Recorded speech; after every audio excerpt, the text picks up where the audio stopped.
You're watching the Seafood News Weekly video brought to you by Maine Lobster. Summer means that it's officially lobster season in Maine. Between June and July, lobsters in the cold waters of the Gulf of Maine shed their shells, and the result is Maine new shell lobster. Perfectly sweet and tender meat with a softer shell that's easy to crack into. Visit lobsterformaine.com to learn more. I'm Seafood News Managing Editor Amanda Buckle. And I'm Seafood Market Reporter Lauren Castiglione. In today's top story, whole black belly rosefish from Cook Aquaculture has been approved by the Maine Department of Marine Sources to be sold and used as lobster bait in the state. With the cut to the herring quota, Maine lobstermen have been engulfed in a bait crisis. However, Cook Aquaculture is offering up their black belly rosefish for an alternative. The fish will be coming from the South Atlantic waters of Uruguay and will be harvested by Cook and frozen at sea as a whole fish within hours. Thanks, Lauren. In other news, a petition brought to the Department of Commerce by nonprofit marine conservation organization Sea Shepherd to ban seafood imports from New Zealand has been rejected by the National Marine Fisheries Service. Back in February, Sea Shepherd released a statement formally demanding that the Trump administration immediately ban all imports from New Zealand fisheries that are driving the Maui dolphin to extinction. The U.S. imports between 25,000 and 50,000 kilos of New Zealand snapper a month, and the fishing industry is known to use gear that ensnares the Maui dolphin.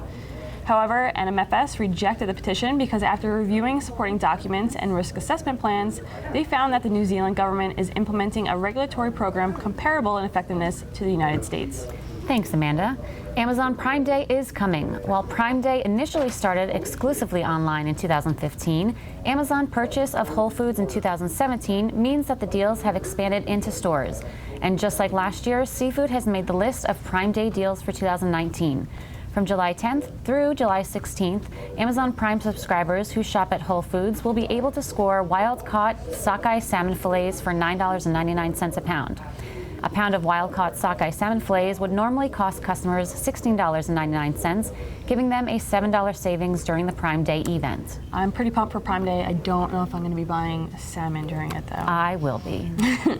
And finally, following the death of 6 North Atlantic right whales last month and the current entanglement of 3 whales, Transport Canada announced earlier this week that they are introducing new additional measures to protect the endangered whale. In total, there are 9 specific additional measures that will be in effect beginning on July 9th. Those measures include increasing surveillance, expanding slowdown zones, expanding mandatory speed restrictions, dividing the mandatory slowdown zone, adjusting the trigger for fisheries closures, and more. The new measures come as Canada is expected to submit a progress report to the U.S. this month that outlines all steps being taken to protect whales and other mammals. The progress report needs to show that Canada has the ability to meet the requirements in the United States Marine Mammal Protection Act. And that wraps up our news for the week. Once again, this episode of Seafood News Weekly Recap video was sponsored by Maine Lobster. Visit lobsterformaine.com to learn more. And be sure to head over to seafoodnews.com or visit the Seafood tab in Comtel for a comprehensive look at the latest market and industry news. Thanks for watching, and you be well.